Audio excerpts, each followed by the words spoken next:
ከቀናት በፊት በድሮን የተመታው ኃይል ትግላችንን አጠናክረን እንቀጥላለን ሲል መልእክት አስተላልፏል። በዚህ በተዘጋጀ በአንድ መርሃ ግብር ላይ በተላለፈው መልእክት ላይ እነማን ተገኝተው ሐሳባቸውን ገለጹ? ይህንን ለእናንተ የምናቀርብ ይሆናል።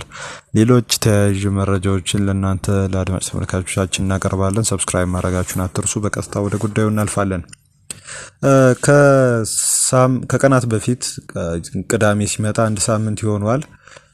ከሸራሮ ከተማ ወጣ ብለው በሚገኙት አካባቢዎች ማለትም ጠቀምቲና ገመሃሉ በተባሉ አካባቢዎች ላይ አርሚ 13 በተሰኘው የጦር ኃይል ላይ የደረሰው ጥቃት የድሮን ጥቃት ብዙ አወዛጋቢ ነገሮችንና በፌደራል መንግስቱና በትግራይ ክልል የመራ ባለው ህወሓት መካከል ውጥረትን እየፈጠረ እንዳለ የምናስተውለው ነው። ውጥረቱንም ጨምሮታል። ከሰሞኑ ኦባሳንጆም እንዲሄዱ ምክንያት የሆነ ሁኔታንም ሆኖ ነው የተገኘው። ይሄም በተመለከተ እንግዲህ በክልሉ የተለያዩ ተቋማትም ጉዳዩ የሚመለከታቸው በቀጥታ ማለትም የክልሉ ኮሚኒኬሽን ጉዳዮች ቢሮ እና ህወሓትና ከህወሓት ጋር ተያያዥነት ያላቸው የተለያዩ ተቋማት በተፈጸመው የድሮን ድብደባ ዙሪያ አስተያየታቸውን ሰጥተው ነበረ። እንግዲህ እዚህ ጋር አንድ የተመለከትነው ጉዳይ አለ። የሸራሮ ከተማ መንግስት ኮሚኒኬሽን ቢሮ በፌስቡክ ገጹ ላይ ያሰራጨው አንድ ልጥፍ አለ። ይሄም ፖስት ምንድነው? በምዕራብ ትግራይ አቅጣጫ በኩል ተሰማርቶ የሚንቀሳቀሰው ይሄ አርሚ 13 እና በሌላም አካባቢም ያለው አርሚ 7 እየመሩ ያሉ አዛዦች ወይም ኃይል ከፍተኛ አመራሮች በሰራዊታችን ላይ የተፈጸመው የድሮን ጥቃት ይበልጥ ቁርጠኝነትና ወኔ ይሰጠናል የሚል መልእክት ስለማስተላለፋቸው በስፋት እየተዘገበ ነው በማህበራዊ ሚዲያ ላይ።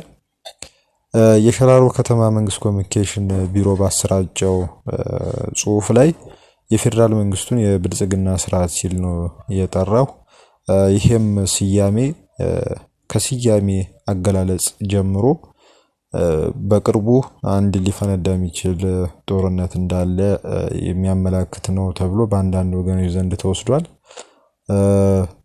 ይሄ እውቅና የመነሳሳት ማለትም አንደኛው ለአንደኛው የሚሰጠውን እውቅና ወይም ሌጂቲሜሲ የማንሳት ወይም ዲሌጂቲማይዝ የማድረግ ሁኔታ ነው እየታየ ያለው።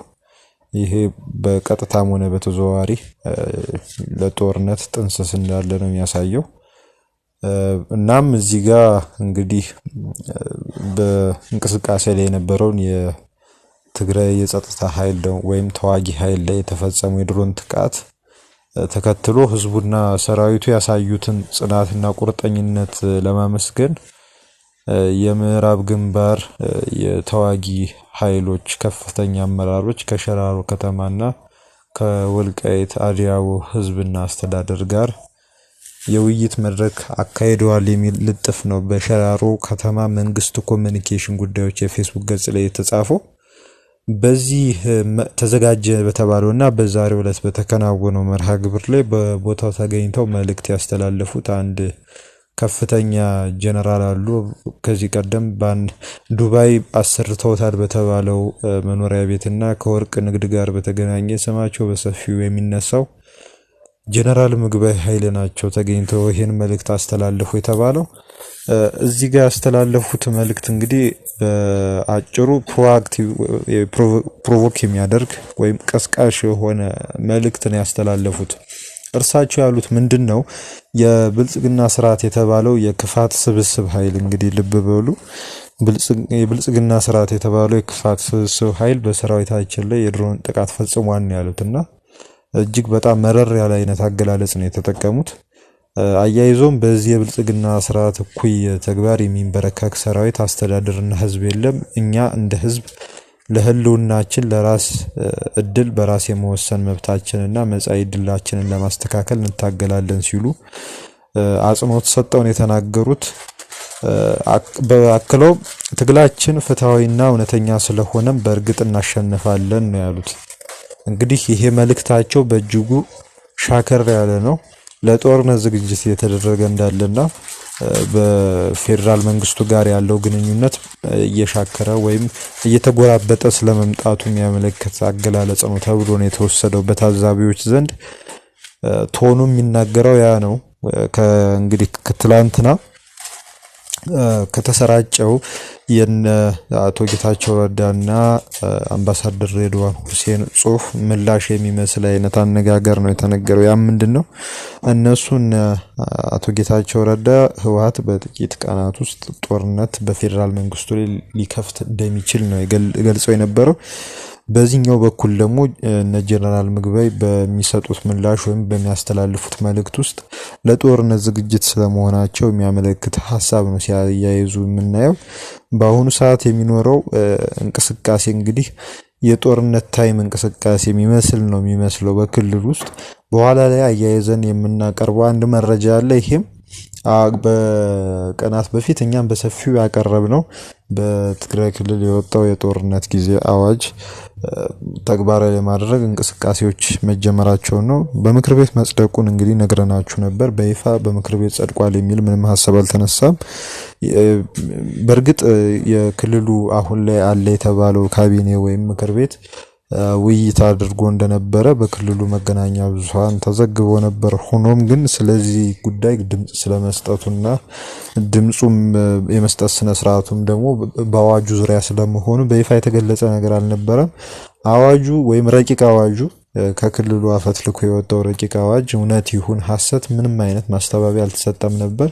ሆኖም ግን በዛሬው ዕለት በክልሉ ፕሬዝዳንት ጽህፈት ቤት ይፋው የፌስቡክ ገጽ ላይ ስለዚህ አዋጅ በተመለከተ በአቶ አማኑኤል አሰፋ አማካኝነት የግንዛቤ ማስጨበጫ መድረክ ሲካሄድ እንደነበረ ተዘግቦ አይተናል። ስለዚህ ጉዳይ በዝርዝር እነግራችኋለን። አሁን ወደዚህኛው መልእክት ስንመለስ፣ ወደ ጀነራል ምግበይ መልእክት ስንመለስ አሁን እኛ ተጋሩ በወሳኝ ትግል ምዕራፍ ላይ እንገኛለን። ገመዱን በጥሶ መውጣት ወይ መታነቅ ነው።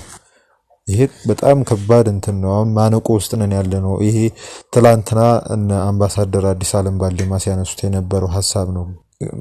ገመዱን በጥሶ መውጣት ወይ መታነቅ ነው። መታነቅ ውስጥ ነው ያለ ነው የሚል በኢንሰርክልመንት ወይም ደግሞ በክበብ ውስጥ ነው ያለ ነው፣ በመከበብ ውስጥ ነው ያለ ነው የሚለውን ሐሳብ የሚያንጸባርቅ ነው። እኛ ተጋሩ ገመዱን በጥሰን እናሸንፋለን ብለዋል። ሲያሸንፉስ በምን መልኩ ነው ሲሉ ያነሱት ነገር ምንድነው? ለማሸነፍ ደግሞ ሁላችንም ተጋሩ አንድ ዓላማ ነው ያለን። ይህንን የጋራ ዓላማ ለማሳካት በሰላማዊ መንገድ አይደለም በውስጥ ታዋቂነት እንግዲህ እንደ ተጋሩ የተለያየ ስራ ድርሻ አለን። አንዳንዶቻችን በሰራዊት ውስጥ መሳሪያ ታጥቀናል። አንዳንዶቻችን በአስተዳደር ውስጥ ነን። አንዳንዶቻችን ጸጥታ በማስከበር ላይ ነን። አንዳንዶቻችን ሐኪሞች ሆነን ህዝብን እያከምን ነው። አንዳንዶቻችን መምህራን ሆነን እያስተማርን ነው። አንዳንዶቻችን ነጋዴዎች ሆነን እየነገድን ነው፣ ግብር እየከፈልን ነው። አንዳንዶቻችን ገበሬዎች ሆነን የግብርና ምርትን እያሳደግን ነው። አንዳንዶቻችን ደግሞ ባለሙያዎች ሆነን የተለያዩ ስራዎችን እያከናወንን ነው ሲሉ ይሄ አተታ የተሞላበት አይነት በማህበረሰብ ውስጥ ያለውን የሃይራርኪ ሁኔታ ያነሱና በመጨረሻ ስለዚህ እኛ ተጋሩ ትግራይ ለሁላችንም እኩል ትደርሰናለች፣ ምክንያቱም የጋራ አንድ ዓላማ ነው ያለን ሲሉ ነው የተናገሩት ጀነራሉ። እዚህ ጋር አቶ ጌታቸው በዚህ ንፍቀ ክበብ ውስጥ ይካተታሉ የሚለውን እንግዲህ አብረን የምናስበው ነው። ትግራይ ለሁሉም እኩል እንዴት ነው የምትደርሰው? ለነ ስምረትም፣ ለነ ወለዱ ፓርቲም፣ ለነ አረናም፣ ለነ ባይቶናም፣ ለራሱም ለህወሓትም እንዴት ነው የምትደርሰው የሚለውን እንግዲህ እሳቸውም አላነሱም። የጋራ አንድ ዓላማ ነው ያሉት ያው እንግዲህ ገመድ በጥሶ ማለፍ ያሉትን ሁኔታ በማከል ነውና እኛ ተጋሩ ታሪክ ያለን፣ የራሳችን የመንግስት ስርዓት ያለን፣ የማስተዳደር አቅም ያለን፣ ብቁ የጸጥታ አቅም መገንባትና መፍጠር የምንችል የራሳችን ባህልና ማንነት ያለን ክቡር ህዝብ ነን ብለዋል። ማንም መጥቶ እንግዲህ እቺ ለፌዴራል መንግስቱ የተላለፈች መልእክት ናት። እናም አንበረክካቸዋለሁ፣ ረግጣቸዋለሁ ለሚለን ኃይል ፍጹም እጅ አንሰጥም ብለዋል። በዚህ ዓለም ላይ እጁን ሰጥቶ በህይወት የሚኖር ህዝብ የለም። ስለዚህ ለመክበር ወይም ለመከበር እንታገላለን።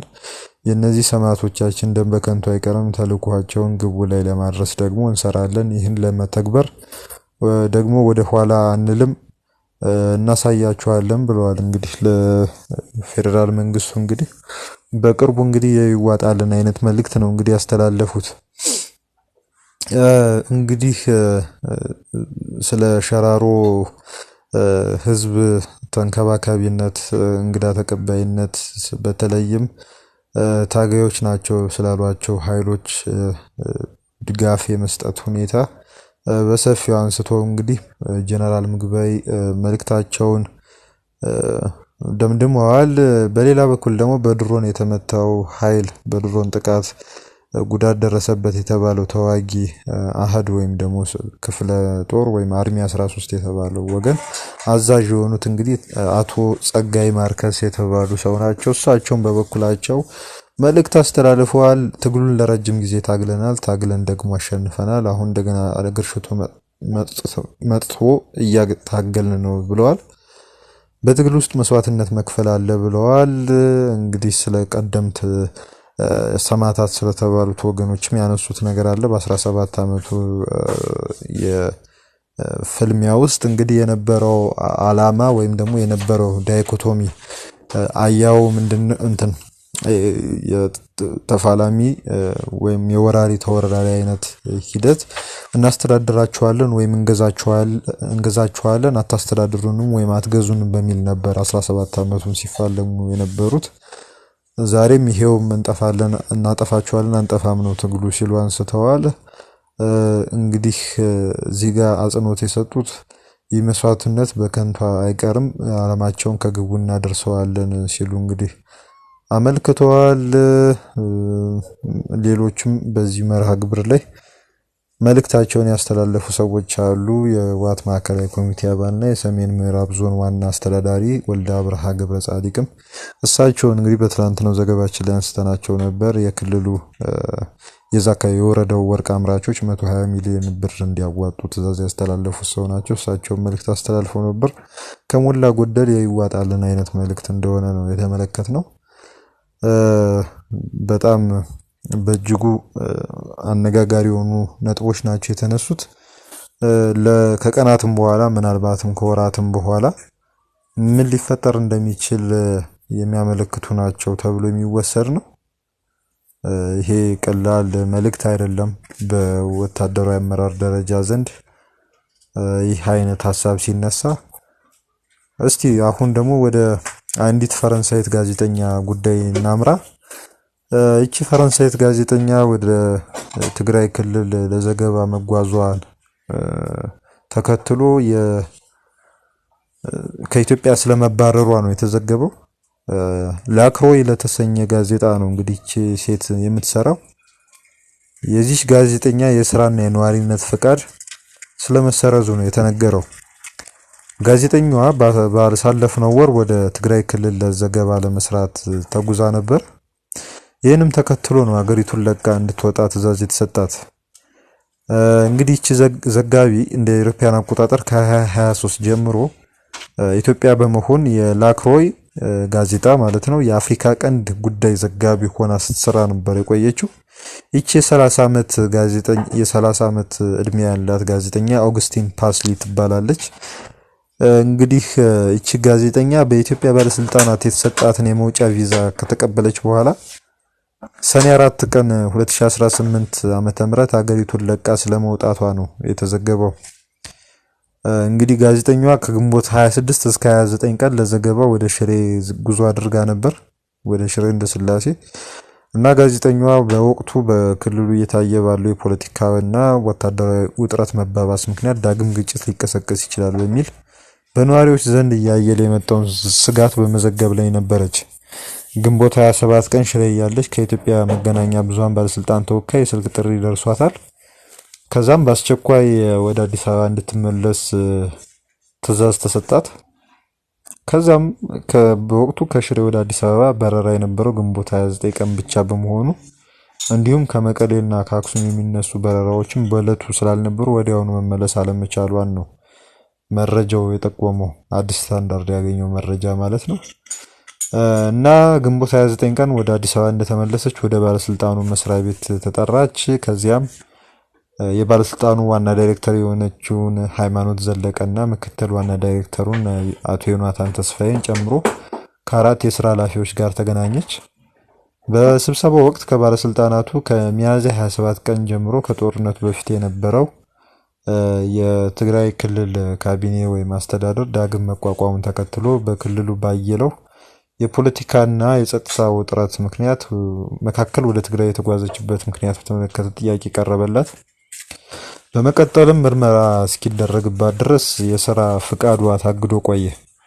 እንግዲህ የስራ ፍቃዷ ታግዶ ቆየ። ይሄ ውይይት ካረገች በኋላ ከእናቶ ዮናታን ተስፋዬ ጋር እናም ከሌሎችም ኃላፊዎች ከዚያም ሰኔ 1 ቀን በኢሚግሬሽንና ዜግነት አገልግሎት ተጠርታ የስራ ኃላፊዎች የስራ ፈቃዷም ሆነ እስከ መስከረም 2026 ድረስ የሚቆየው የነዋሪነት ፈቃዷ መሰረዛቸው ወይ መሰረዙን አሳውቋት ባለስልጣናቱ በመቀጠል የመውጫ ቪዛ እንድታወጣ ጥያቄ አቅርበው ሰኔ 3 ቀን እስከ ሰኔ 13 ቀን ድረስ የሚያገለግል የመውጫ ቪዛ ተሰጥቷት በነጋታው ከኢትዮጵያ ወጣች ማለት ነውና ስለዚህ ጋዜጠኛ አጠቃላይ የስራ ፈቃድም የነዋሪነት ፈቃድም መሰረዝ እስካሁን ምንም በይፋ የተገለጸ ነገር የለም። እንግዲህ ይሄ ሁኔታ በእጅጉ አነጋጋሪ ይመስላል። ምን አይነት በጋዜጠኞች ላይ ምን አይነት የዘገባ ገደብ ሊያስቀምጥ ይችላል ወይ ደግሞ ምን አይነት ስጋት ሊደቅን ይችላል የሚለው እንግዲህ አነጋጋሪ ነው የሚሆነው። ከዚህ ቀደም የተባረሩ ጋዜጠኞች ነበሩ እንደነ ቶም ጋርድነር እንደነ ዊሊያም ዳቪድሰን እንደሌሎቹም የተባረሩ ጋዜጠኞች አሉ ከኢትዮጵያ ከሀገር እንዲወጡ የተደረጉ። እናም በእጅጉ አነጋጋሪ ነው ሶሻል ሚዲያ ላይ የዚህ ጋዜጠኛ መባረር። እንግዲህ ከመንግስትም በኩል የሚሰጠው ምላሽ አብረን የምናየው ይሆናል። በሌላ በኩል ቅድም ያነሳንላችሁ ነጥብ አለ በስሱ የፍትህ እንግዲህ ይሄን አዲስ የወጣውን ህግ በትግራይ ክልል ተግባራዊ ለማድረግ የሚመለከታቸው አካላት ኦሪየንቴሽን የተሰጣቸው ይገኛል። የመጀመሪያው እንግዲህ የፍትህ አካላት አመራሮችና ባለሙያዎች ናቸው ይህ ስልጣን የተሰጣቸው። አዋጁ ስለመውጣቱ ወይም በድምጽ ብልጫ ስለመጽደቁ በክልሉ መገናኛ ብዙሃን የተዘገበ ነገር የለም። ነገር ግን እዚህ ጽሁፍ ላይ በክልሉ የፕሬዝዳንት ቢሮ ፌስቡክ ገጽ ላይ የወጣው ጽሁፍ ላይ ግን አዋጁ እንደወጣ ነው የተነገረው። ያ ረቂቅ አዋጅ ብለን እኛ ከቀናት በፊት ዘገባ የሰራንበት ይሄ አዋጅን በተመለከተ በሚሰጠው ስልጣና ላይ አቶ አማኑኤል አሰፋ የክልሉ ፍትህ ቢሮ ኃላፊና ምክትል ፕሬዝዳንት ተገኝተው ንግግር አድርገው ነበር። ይሄ አዋጅ ላጋጠሙን አስቸጋሪ ሁኔታዎች የሚመጥን ምላሽ ሊሰጥ የሚችል ህግ ነው ሲሉ ተናግረዋል። የተለያዩ አይነት ሀሳቦችን አንስተዋል። በተለይ የትግራይን ህዝብ እንደ ኩርዳውያን ወይም እንደ ኩርዲስታን አይነት መኖሪያ አልባ ወይም ደግሞ ሀገር አልባ ለማድረግ የተለያዩ ጥረቶች የተደረጉ ነው። ይህን ለማስቀረት ነው ይሄ ህግ የወጣው ሲሉ አመልክተዋል። ስልጣና ተሰጥቷቸዋል። እንግዲህ ይሄ ስልጣና እንግዲህ ይህን አዋጅ በምን መልኩ መፈጸም ይቻላል፣ በምን አይነት ሁኔታ ኢፌክቲቭ በሆነ መልኩ ተግባራዊ ማድረግ ይቻላል በሚለው ይሄን አይነት አላማ ያለው ስልጣና ነው እየተሰጣቸው ያለው። በቀጣይም እንግዲህ እንዳልነው ወደ ማረሚያ ቤት የሚሰሩ ወይ እስር ቤት ወደ የሚሰሩና ወደ ፍርድ ቤት ውስጥ ወዳሉ ከፍተኛ አመራሮችና ኃላፊዎች በኩል ይሄዳል ተብሏል። ግን ይሄ ህግ ተግባራዊ ከመሆኑ በኋላ የተለያዩ አይነት እስሮች እየተሰሙ ይገኛሉ። አንዲት እናት ልጇን እንዳይታገል በማድረጓ ምክንያት የ2 ዓመት እስራት እንደተፈረደባት እየተነገረ ነው። አንድ ባለሀብት አቶ ገብረ ክርስቶስ የተባሉ በአፋርና በምዕራብ ትግራይ ለሚንቀሳቀሱና ራሳቸውን የትግራይ የሰላም ኃይል ብለው ለሚጠሩ ኃይሎች ድጋፍ አድርገዋል በመባላቸው የ10 ዓመት እስራትና የሀብት ንብረታቸው ተወርሶ ለጦርነቱ ግብአት እንዲሆን ስለመወሰኑን የተነገረው። እንግዲህ ከትግራይ ውጭ አሉ ተብለው ስለሚጠቀሱ ድርጅቶችና የማህበራዊ ሚዲያ አክቲቪስቶች ላይ በሌሉበት እያንዳንዳቸው በየስም ዝርዝራቸው ተደርጎ ከ10 ዓመት እስከ 20 ዓመት እስራት እንደተፈረደባቸው ተነግሯል። በሌሉበት ነው። እንግዲህ በዚህ ጉዳይ ዙሪያ በይፋ የተነገረ ነገር የለም። አዲስ ነገር ካለ እንግዲህ አብረን የምናየው ይሆናል። ስለተከታተላችሁ እናመሰግናለን። ሰብስክራይብ አድርጉን። መልካም ጊዜ ይሁንላችሁ።